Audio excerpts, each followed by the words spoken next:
भगवान थोड़े बड़े हुए तो गुरु ग्रह पढ़न गए रघुराई।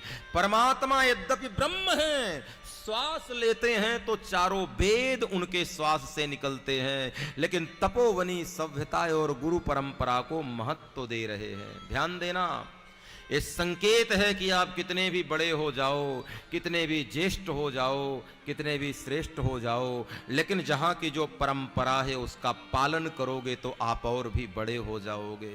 और बहुधा ये देखा गया है कि व्यक्ति जितना बड़ा होते जाता है ना, परंपराओं को उतना ही तोड़ते जाता है।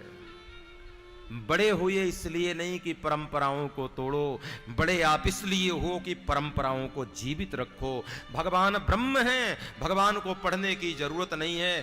श्वास लेते हैं तो वेद प्रकट होते हैं एक एक श्वास से, लेकिन फिर भी गुरुकुल की तपस्या और परंपरा को पूरा करने के लिए सरकार जा रहे हैं गुरुकुल पढ़ने के लिए। और गुरुकुल पढ़ने के लिए गए तो अल्पकाल विद्या सब आई। और ध्यान देना, चौपाई तो ऐसी भी बन सकती है ना कि गुरु ग्रह गए पढ़न रघुराई, अल्पकाल विद्या सब पाई। पाई में भी चौपाई बन सकती है ना, लेकिन पाई नहीं लिखा, आई लिखा। अल्पकाल विद्या सब आई। बोले पाई क्यों नहीं लिखा गोस्वामी जी ने? बोले यदि पाई लिख देते तो पाई में पुरुषार्थ लग जाता कि राम जी ने मेहनत करके पाई, लेकिन मेहनत करके नहीं पाई। गुरु के चरणों में बैठे तो ब्रह्मांड की जितनी विद्याएं थी सब राम जी के चरणों में आ गई और कहती राम जी हमें भी ले लो, राम जी हमें भी धारण करो, राम जी हमें भी धारण करो, राम जी हमें भी धारण करो। इसलिए अल्पकाल विद्या सब आई, पाई नहीं। पाई में तो मेहनत लगती कि राम जी ने मेहनत करके पाई, मेहनत करके नहीं पाई।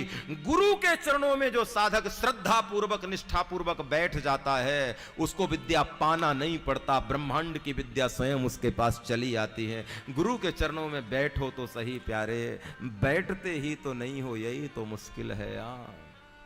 तुलसी कहते हैं गुरुकुल में राम जी रहे, अल्पकाल में वेद वेदांत में निष्णात हो गए, और जो पढ़ा है ध्यान देना उसे अपने जीवन में उतार रहे हैं। और मैं फिर कहूं, विद्या वही है जो संस्कार बन के हमारे जीवन में, शिक्षा वही है जो संस्कार बन के हमारे जीवन में आ जाए। केवल हम पढ़ें और डिग्री हमें मिल जाए और A4 की डिग्री हमारे ड्राइंग रूम में लटकी रहे, ये विद्या नहीं है।